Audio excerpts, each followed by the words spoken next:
Hello and welcome to the F1 Strategy Report for 2018. My name's Michael Laminato and this is round 10, the British Grand Prix. The British Grand Prix was a proper motor race between Ferrari and Mercedes, neither of which seemed to have an edge over the other. Sebastian Vettel won the race, but in second place was Lewis Hamilton, who couldn't help but accuse Ferrari of interesting tactics in their fight for victory. To look back at an exciting British Grand Prix, I'm joined by Zach Priest from Super License Podcast. Zach, how you doing? I'm doing so well. It's such a pleasure always to meet you at this, seemingly, 3 years in a row we've sat down at this pub whilst you've been visiting. In my heart, I feel like you're visiting me and not coming around for the European portion of the season, or the season as us in Europe call it, because that's really the only part of the season that's worth talking about. But it's great to see you, and thank you so much for having me on the show. No, it's a pleasure. It's a good race for it as well, I'm pleased to say. For so many rounds now, I feel like we're going, sorry we got you on for this one, but goodness, did Great Britain deliver this time around? Maybe not the way the fans there wanted it to, but for the first time in a good few rounds, we actually got a motor race. You don't feel like you're wasting this good race on me, No, not at all. A guy who runs a podcast about kind of not the ins and outs of the sport, but kind of the cream, the top level of the sport. Now you're going to delve into strategy with me. Well, this is your opportunity. This is the moment. This is it. I'm going to punch above my weight, much like maybe Sweden in the World Cup. Up to a point. Well, let's go back to actually the start of this weekend. And the thing that will have noted anyone who came to Britain for this race who wasn't already here, maybe people who were already here, was that it was summertime. It was warm. It has been warm for a while. So warm. High 20s for the entire Grand Prix weekend, which I can't even remember the last time that happened for the British Grand Prix. And the fact was, yes, Pirelli brought its hardest tyres, and it turned out they really needed to, because Formula One's never really run at Silverstone with such high track temperatures. We were talking, pushing above 50 degrees, which is like Malaysia levels of heat. And that really ultimately ended up playing a big part of strategy in the race with tyre wear. It's unusual. Yeah, it is unusual. This is coming off the back of a couple of other hot races where everybody was saying that, Red Bull's going to get blistering, Ferrari's going to get blistering, maybe Mercedes has got a slightly better tyre strategy and maybe aren't quite as hard on their tyres, which you don't often hear about Lewis Hamilton being good on his tyres. But then again, you also know that he can manage a race in that kind of way, which, I always... He's talked about him making kind of this complete racer, and he knows when to push, but he can also manage a race. So there was this talk of maybe Mercedes having a good advantage this weekend, but we didn't see any tyres exploding, which there was lots of chat about. Will we see delaminations and tyres just flying off and running into the crowd, whatever it is? But no, none of that. Yeah, and it's interesting because this comes off the back of Austria last weekend, where they did obviously have that hot Sunday, and we had the blistering issues. But the difference with this weekend, the reason why that didn't eventuate, was because in Austria it was cold up until Sunday, so no one was ready for the warm weather. Here, though, not only were they ready, but they had those hard tyres, which is probably good because, had these tyres been a regular British Grand Prix, all we would have been doing is complaining about how hard they were, as usual for Pirelli. Would have been boring. It would have just been on the soft toe. Would have been a one-stop race. It was a half-stop race. Yeah, he just came in, exactly. had a quick breather, and then went back out. Exactly, just to relax a little bit. But it actually all sort of worked out really well in that sense. And one other thing important worth noting before this race was that in Austria and even in France before it, Mercedes has been upgrading their car. They brought that new engine in France. It was sort of Spec 2 Plus because they delayed it a week and they found some performance under the fridge or something. I don't know how they were like, actually, this 1 week's made a huge difference in the power output. But then the following race as well in Austria, they brought a chassis upgrades. They had new aerodynamic parts. And it seemed like, despite the fact they obviously didn't finish in Austria for a variety of reasons, problems. Because they had problems, a variety of problems. They seemed like they were the faster car. They seemed like they'd taken a step forward there. Ferrari brought its own upgrades here, and as qualifying showed, it could not really have been closer between these two teams. No, and this is the best circumstance as a fan of the sport, where it really did just feel on Saturday afternoon that it was down to driver skill. That we were going to get a race where whoever could be braver, more courageous, and more technically skilled, they were the person that was going to win this race, because it was going to be a very stock standard, probably one stop, right? Yeah. Something like that, start on the fast tire and maybe take medium to the end, or a two-stop and go, quick and finish on a medium. Whatever it was, it didn't seem like the stops were going to be the big power play.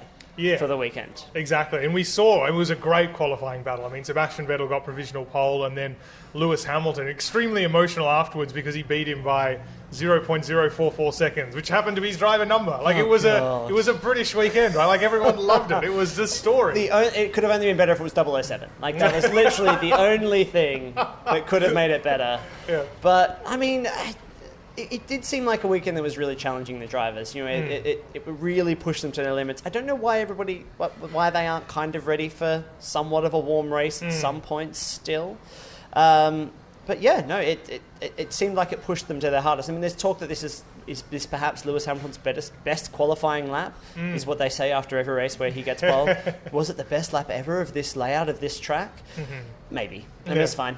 It was good. It was. I mean, you point out the sort of the challenge the driver school required for that lap, and Silverstone at the moment, because we've got these new high downforce cars, we used to regard it, well, back in the days when Red Bull were really competitive, as a bit of a Red Bull track because it was really aero dependent. I thought it was interesting, speaking of the Red Bull drivers in particular, they struggled quite a lot here because they're saying now there's so much downforce on the cars, there's a lot of it that's just flat out. Now, of course, 80% or something, right? Yeah, a really high proportion of the lap is full throttle. Yes, you're going through corners and the cars are working hard. You've got to be really precise. So it's a difficult lap, but it's really all about being flat out. And they said because there's so much G-force being generated now, this has actually become, and also in the weather, we mentioned the weather again, but it's become actually quite a difficult race, more difficult than it used to be. Yeah, I mean, especially through that second half of the lap, where I think through qualifying, Lewis has only set a purple sector for the last sector. Yeah, I think so. I don't think he was quickest to the only first one and sector second. he got, yeah. So he warms up into the lap and is, again, very brave and gets the right line because the corners just start to flow into one another, and you set that up so much earlier in the lap to have a great finish, and it's such a short run to the line that it's one of those tracks and one of those qualifying periods where if you go for it a little hard at the end, you lose that quarter of a second, half a second, not half a second, but quarter of a second or tenths of a second just so quickly. I mean, it was stellar, and it seemed like Lewis Hamilton was just set up for the dream weekend. Exactly. Right? It was coming home. Yeah, which is all anyone could talk about. Of course, England beat Sweden immediately after qualifying, and there was this sense almost of destiny about this weekend because it was also Lewis Hamilton, had he won, he would have become the most successful driver at Silverstone, most successful British driver at Silverstone, and I think most successful at Silverstone in general. It just felt like there was this momentum building, and he had the right car underneath him. They were very closely contested, and Mercedes typically executes these races well, and then off the line, straight away, it seems like it's all over. It seems inexplicable. I haven't seen such a poor start from Lewis Hamilton. It feels like years. Like it wasn't just that Vettel got a good start. It was that Bottas was past him as well. This is in the same car and nowhere near as skilled of a driver. And Bottas is very good, but not the same level of experience and kind of raw skill that Lewis Hamilton has. I'm coming off as a massive Lewis Hamilton fan. So send this one to my detractors. Too long, man. Yeah, oh my God, Lewis Hamilton is so good. But it looked like, and I don't say this very often, it looked like he was standing still. I mean, that shot from the front, I wasn't at the race, but the shot from the front is always too low for me because you have no idea. They're driving at you, and you have no idea where anybody is. Yeah. But even then, I could tell that he was just caught so quickly. And so, I mean, it was just lucky that even Raikkonen didn't make it past him because he got trapped kind of behind him and nowhere to go. Yeah. Until there wasn't really anywhere to go. Yeah, exactly. We got to turn 3, so Vettel passed him, obviously. Valtteri Bottas passed him. Max Verstappen passed him. It was a very poor start. And then Kimi Raikkonen tried to pass him.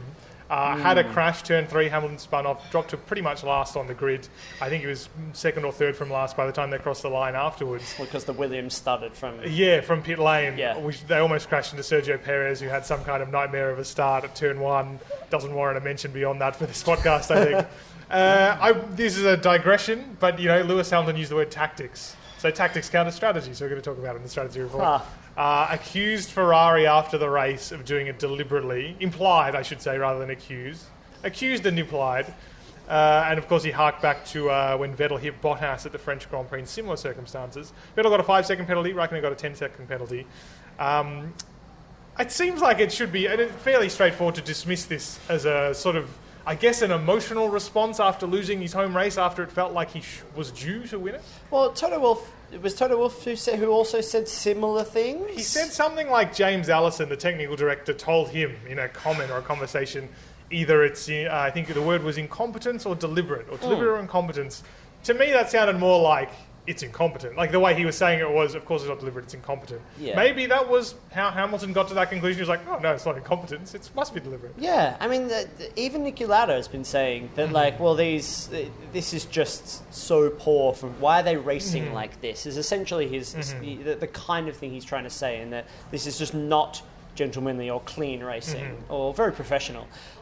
When anybody has a lock-up and drives into somebody, at first blush, I thought that even Martin Brundle on the telecast in Sky was like, oh, Kimi should basically be black flagged. Like, it wasn't quite that bad, but he seemed like he went on for about 45 seconds about how obviously it was Kimi Raikkonen's fault. When it looks like Hamilton kind of turns in quite sharply, under different circumstances, if Kimi hadn't had locked up his front left, I think it was, it might have gone as a racing incident, like if they just touched, but the fact that he tipped Hamilton all the way off the track and Hamilton went to the end maybe swayed the idea that it would be at least, that it's at least 5 seconds and turns out to be 10 seconds penalty. Do you feel like they're upping those kinds of penalties to try and more to discourage it? Well, maybe it's interesting because Formula One keeps flipping between this idea that obviously you've got to penalise driving that is dangerous or in particular ruins another driver's race. That's always frowned upon. But on the other hand, they're meant to encourage racing, right? Like they wanted to lay off the penalties a bit because, especially on a first lap incident where Raikkonen was faster than Hamilton at that point because Hamilton had such a poor start, was still building momentum. Of course he was going to have a go. So 10 seconds, I guess, is about right, but then you compare that to the 5 seconds Vettel got, and then I think it's fair to ask the question, well, it's a similar accident, not exactly the same. Is it essentially twice as worse? I don't know, it's difficult to say. I don't think it was necessarily wrong. I think he deserved a penalty because he knocked Hamilton out of the race. If Hamilton continued, then maybe he would have even got away without a penalty. And I think that would be fair enough. If Hamilton had not been able to continue at all and had to stop, like went into the gravel, couldn't get the car started again, would it have been a stop-and-go penalty? Interesting question, actually. I'm not sure, because I don't know that a simple lock-up into turn 3, for a move that, it's not as if he was going for something that wasn't on. It wasn't as if he was going for a gap that was always going to close. Like, it was fair enough that he should have had a go for it in the first place. And then he locked up, it was the first lap, I would be surprised if that was worth more, but I guess if he'd hit him hard enough that he put him out of the race, then there might have been more to it, and he would have deserved a greater penalty. So, I mean, it's interesting. I think that maybe the stewards, the fact they gave him a harsher penalty played into that idea that maybe he thought that they were doing it deliberately. But whatever penalty they're giving, it's not working because we're seeing more and more of this closing the door and leaving the other driver a car's width. It just seems like because of that, all racing now has disappeared, except when you see it kind of mid-race where drivers give each other enough room because they feel like there's enough race to get back at someone, or maybe where there's not as much. I'm going to put, you can't see this, listener, but I'm saying beef between talking marks, beef. But this idea that even amongst teammates, we're seeing this like, oh, I thought you left me room, so I went down the inside and you've just turned directly into me. It always looks like the person on the outside is just turning in. And the confidence to do that and think, well, I'm leaving them a car width. So, my strategy being that they'll make the turn because I've left them a car width. Seems pretty dangerous, and it just seems like nobody going at the inside is backing off ever. And in Kimi Raikkonen's case, he couldn't back off anymore. He slammed his foot on the brakes. There's nowhere else to go. It's interesting, isn't it? I've been part of it in this situation. I think it's desperation, or even in the Haas situation, you also had sort of something close to a crash on the first lap. It's sort of like, it's that first lap desperation, right? And that's why we see so many accidents, which is also, to be fair, why the stewards tend to be more lenient on the first lap, because when you've got 20 cars all racing towards the first corner, something's probably going to end up happening. We've all played the video game. You know what's going to happen. We've all raced backwards on the video game. We know how this stuff works. So it was interesting. I mean, that played a part in the race. Ultimately, and this is something we'll talk about because Hamilton dropped to the back of the field, he took only 11 laps to get back to 6th.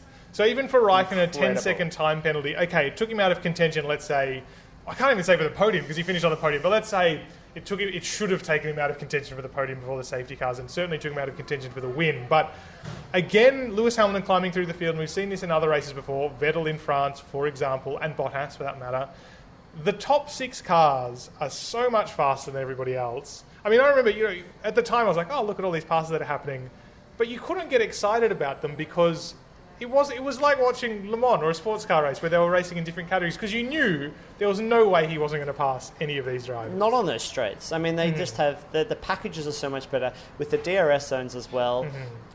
I mean, it wasn't even necessarily the power; it's how late that even Kimi Raikkonen with front wing damage could brake and turn into corners where you were just like, how are you getting that much grip? Like, where are you getting this drive from? That these other cars that are built to what should be a similar spec have nothing like that at all. And it's not like your tyres should in fact be in a worse position because you've hit someone and you've smoked one of them. How are you having this kind of race already? And this is Kimi Raikkonen. He's as old as my dad. Like, he's incredibly skilled still. But this, I mean, if you could race like this all the time, we'd love to watch him every weekend. But it really does show to me, I think, after this race, that the rest of the teams do not see themselves finishing in that top 6 on a competitive weekend, and their strategy is not to race any of them. I mean, even Haas, the murmurings of Haas challenging Red Bull this weekend, and even Christian Horner being asked, like, are you worried about Haas? And he's kind of like, well, I mean, yeah, but no. I mean, this is a bad track for Red Bull, and it's a bad track for us, but I don't really think they're challenging. You're like, even with basically a Ferrari car, you don't think they're that good. And so what is it about this spec or this part of the formula that is giving them such a big advantage? I can't see it other than just investment right now. Yeah, and that's the incredible thing. I mean, it became a talking point in Monaco, wasn't it, where was it Lewis Hamilton who'd stopped and was essentially waved past by Esteban Ocon into the chicane out of the tunnel. And people were like, well, he should have raced. And, you know, okay, you can kind of understand that because he wasn't being lapped. Of course, he was racing for position. But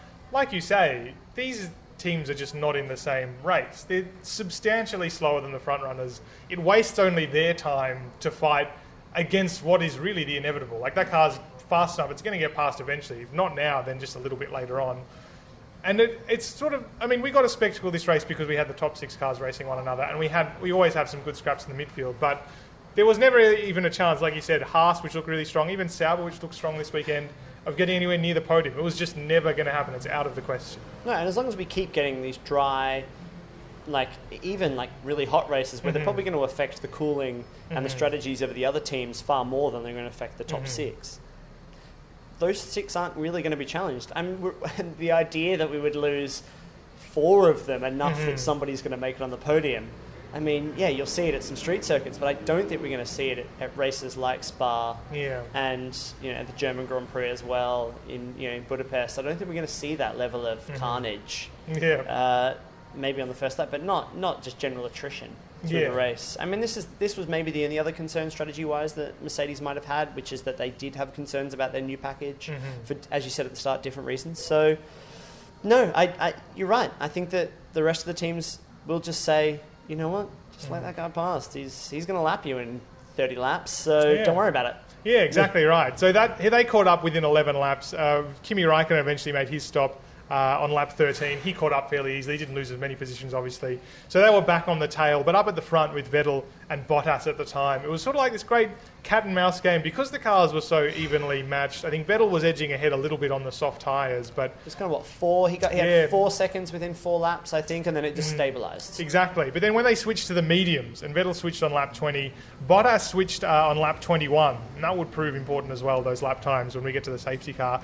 On the mediums, it seemed to close up a little bit more, and suddenly you sort of felt like maybe Bottas was going to challenge here. It was close enough, but you still felt, even though switching from the soft to the medium quite late in the race, about halfway distance, you felt like we were going to get one of those races where they manage the tyres to the end. There was enough challenge in there that made it interesting, and it was Daniel Ricciardo and Red Bull Racing that pulled the trigger on the 2-stop race. And although we never got to see how it was going to pan out, they stopped on lap 30 for new soft tyres for Daniel Ricciardo because they saw Kimi Raikkonen behind them. They felt like his tyres were going off, and so they wanted to stop early and prevent him from undercutting or any such thing like that. But unfortunately for him, only 2 laps later, there was a crash. Marcus Ericsson, big enough crash that he had a safety car when he could have stopped for free. Yeah, rough crash too. Yeah. I mean, I'm still so impressed and amazed and happy to see drivers just take their hands on the steering wheel and go, just breathe out and go, into the wall we go, just close your eyes and it's all going to be fine. And they just hop out. And it's fantastic. I mean, it's incredible. But Daniel Ricciardo must have just been like, I thought I was going to be the aggressor in this race, and now everybody's going to take this cheap pit stop But much to my surprise, and I'm sure most of the surprise to most people watching the race, even the commentators obviously as well, and maybe even you, Mercedes didn't come in. You know, the Ferraris pulled the trigger, Verstappen pulled the trigger, most people pulled the trigger, but Mercedes made the call to stay out. And at the time, I was watching it at home on my own, and I said out loud, "We're going to hear about this from Hamilton, aren't we?" And it didn't take him long. No. My goodness, he was on. He was like, "Guys, at this restart, I'm just going to get caught, cut and dry. Like, this is, I might as well be back at the back, mate, because I'm done here." Yeah, and it's in the shadow not only of a pit stop error in Austria at the early race safety car, which ultimately cost him the win before he retired, obviously, and similarly in China, where there was the safety car that allowed Daniel Ricciardo to win by being able to pit. Obviously, at that race, it was Vettel and Bottas in the lead. They'd already passed the pit lane, but Hamilton hadn't. Mercedes should have pit him. He probably could have won that race, which would have completely changed the complexion of the early championship fight.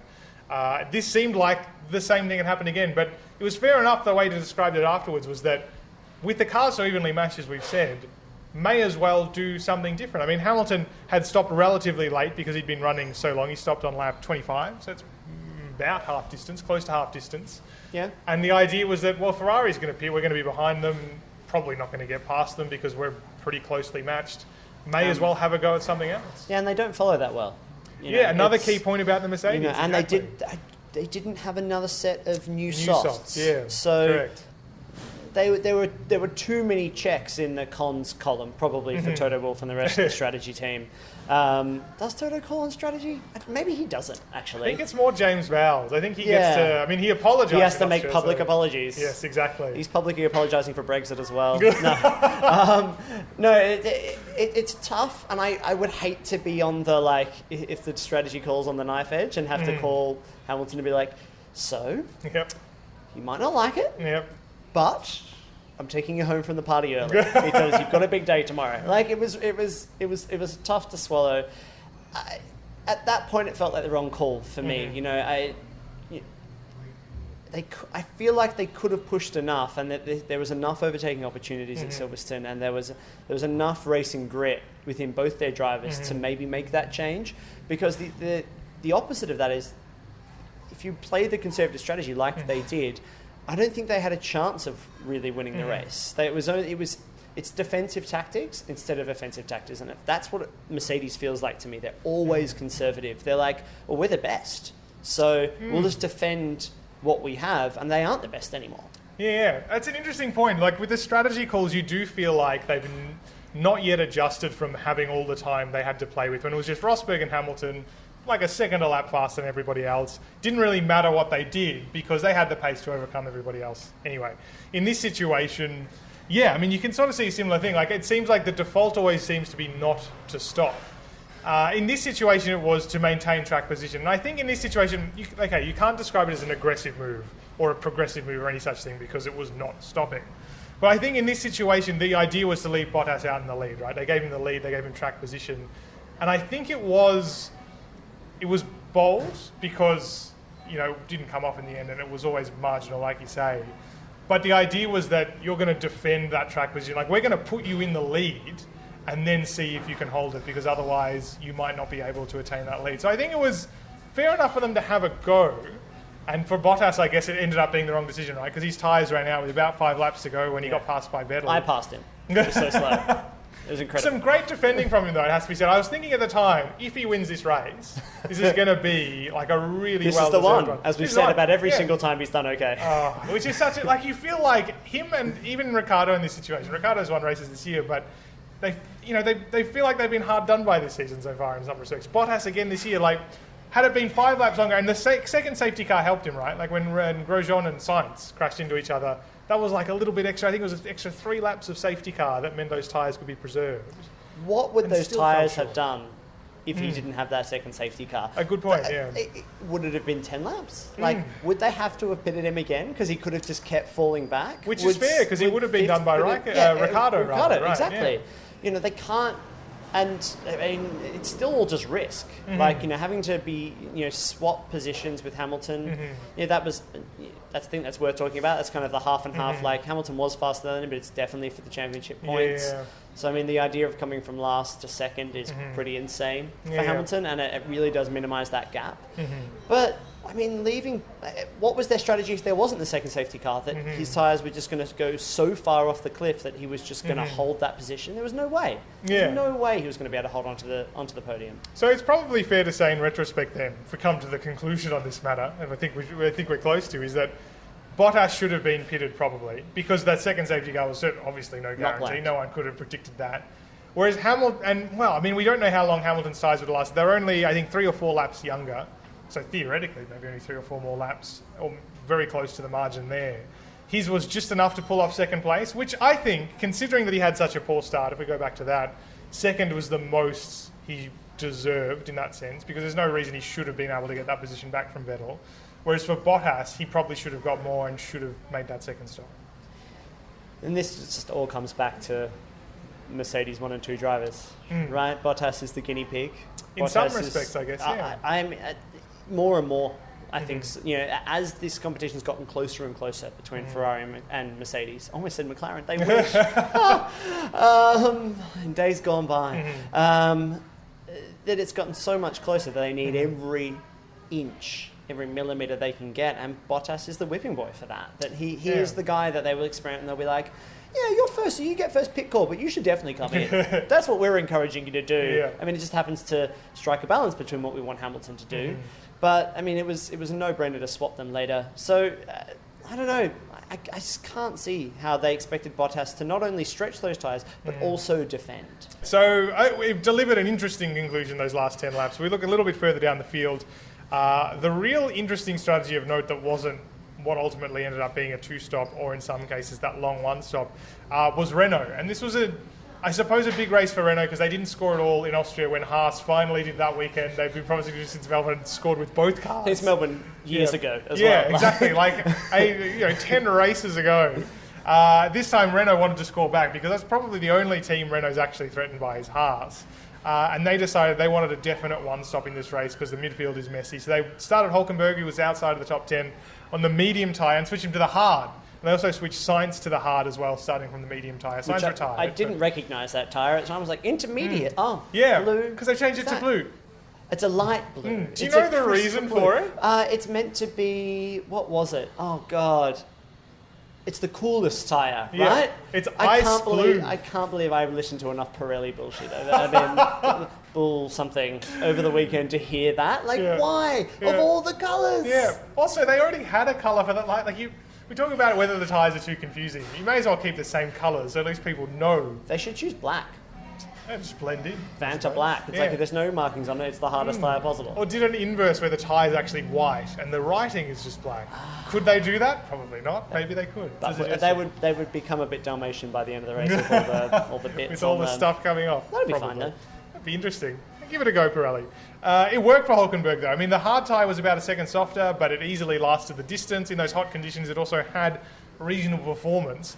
And he kept at bay Esteban Ocon, who sort of did a similar strategy, but did it with the medium tyre at the end. So it shows, again, Force India's fairly good at maintaining those tyres. And that was a pretty good race for both of those drivers. I mean, Esteban Ocon's he's the talent, right? If only he was in a slightly better car. Well, maybe a Renault. Who knows next year? No, it's hard to know. You know so much more about the ongoings of the sport than me. Whenever you're like, who knows? Yeah. I'm always like, I'm taking that back to my own podcast and saying it's the truth from an unknown source. Just as long as no one listens to both of them at the same time or within proximity. Sainz was running an interesting, a similar strategy, I should say. He was he pitted slightly earlier than Ocon. He was trying to undercut him or keep ahead of him. And he had the misfortune of being caught behind Fernando Alonso, who was sort of running his own race in some respects, as usual, making up the deficit for the McLaren car. He'd pitted quite early, lap 13. But it showed the same strategy essentially between Sainz and Ocon, but the difference between getting stuck in traffic, because Ocon went up and finished in 7th behind Hülkenberg. Yes, Sainz retired, but he crashed into Grosjean because he was in the wrong position, because he was stuck behind Alonso. And it sort of goes wrong. And there was that really I think it was a second margin in that pit stop window that Sainz just got wrong. He had a bit of a poor outlap and in-lap, I think, compared to Ocon. And that makes the difference. And it is those fine margins in the midfield that is making the difference. Oh, it's so close in the midfield. I mean, anybody's looking at 7th and going, God, pretty much could this be us? Yeah. Could we be the winners, the best of the rest, if Charles Leclerc is not there? It was, it does make it fascinating. I don't think the coverage has quite caught on to this yet. I don't think we hear enough because there's so much going on at the front, which is brilliant, but we don't see enough from the rest of the teams as far as, or from the coverage on the rest of the teams. We don't hear enough as what's going on. So unless you're a Formula One fan who's paying for F1 Live and getting all of the timing in a suitable boards, territory where you can buy it. oh god, and making sure you're watching all the all the strategy and tactics which you get from this kind of show. It can be difficult to really get a sense of what's happening back there, because you go, someone from Haas has crashed into somebody from Sauber.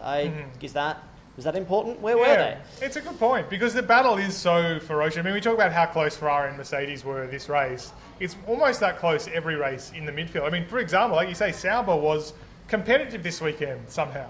They've just turned up, and the margins are so fine that you get it right on a given weekend, and you're qualifying in the top 10 pretty much on merit, and also because you're Charles Leclerc. But this is how close it is, and it does matter to them because there's prize money at stake. Millions of dollars for 4th and down to 10th, obviously. So these battles do matter, and it comes down to, if this, at the end of the day, Renault miss out by a couple of points to Haas, if Haas can stop crashing, you look at races like this where seconds worth of margin do make the difference. Oh, hugely. I wonder if Alfa Romeo are looking at their contract again and going, how much did we promise you for points finishes every race? That much? Right. We better make some calls. Well, it'd be a good question, actually. Get Charles Leclerc into that Ferrari so we don't have to pay you as much. Yeah, could Charles Leclerc accidentally bankrupt Sauber? It's an interesting question. Or Alfa Romeo, who knows? Yeah, who knows? It's an interesting question. We got a race in the end from the British Grand Prix. A really enjoyable race. Strategy played a small part in it, but I think it's fair to say that finally we actually just got a straight-out battle between drivers at the peak of their game at a classic European circuit. Right in the middle of the season, the Drivers' and Constructors' Championships remain really close. I think after this race, and it seesaws back and forth between a whole bunch of races, but it feels like Formula One's in an all right place this week. What we need right now is just a nice, really broken weekend where it's dry, wet, dry again, rains halfway through the season, just to put the cat amongst the pigeons and maybe mess up that podium for those top 6 teams. But at this point, I mean, on a given weekend, all things being equal, which they seem relatively, we're getting great racing. Yeah, and it's been a pleasure to look on this race back with you, Zach. Thank you. It's been a pleasure to be here. That was Zach Priest from Super License Podcast. The Strategy Report is a Beer Mogul podcast, and you can get every episode by subscribing on Apple Podcasts, Stitcher, or wherever you normally get your podcasts. And don't forget to leave a review to help other F1 fans find the show. You can also read the written report at f1strategyreport.com and stay up to date by finding us on Facebook and on Twitter. My name's Michael Laminato. You can find me at Michael Laminato on Twitter, and I'll catch you in 2 weeks' time for a wrap-up of the German Grand Prix.